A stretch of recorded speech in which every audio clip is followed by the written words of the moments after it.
Pak, pegang stiker tanah, Pak. Barang bukti berupa minuman keras, rokok, sama barang-barang ilegal lainnya yang kata izin edar merupakan hasil pengungkapan dari Direktorat Bea Cukai Sumatera Bagian Timur. Dimusnahkan dengan dua cara, yaitu ditunuh sama digiles maki alat berat.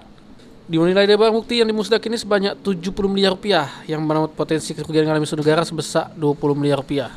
Bahwa pengusaha ini merupakan salah satu usaha dari Direktorat Jenderal Bea dan Cukai. Kawasan yang dilakukan oleh Direktorat Jenderal Bea dan Cukai ini. Barang-barang ilegal yang dimusnahkan ini sebagian besar masuk melalui jalur darat, di mana asalnya dari Pulau Jawa sama Batam ke Pulau Riau. Menurut Kepala Bea Cukai Sumatera Bagian Timur Agus Ropiudin, Sumsel termasuk daerah distribusi ke beberapa provinsi lainnya.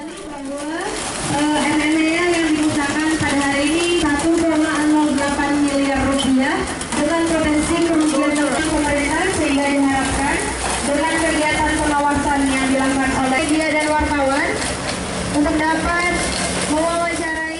Sumatera Selatan ini termasuk daerah distribusi yang ke arah atas, jadi kayak rokok itu juga berpotensi untuk dibawa ke wilayah atas Sumatera melalui wilayah kita.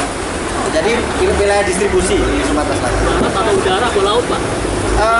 Kalau rokok darat sebagian besar. Kalau kantor pos sebagian juga, kayak tadi kosmetik itu di kantor pos. Pak, kalau untuk rokok darat. Barang ini masuk banyak dari mana, Pak?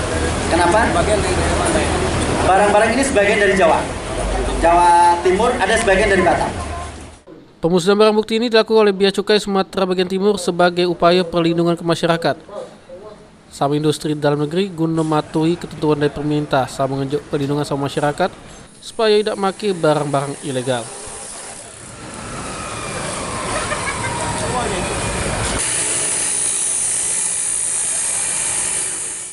Firman Hidayat, PAL TV.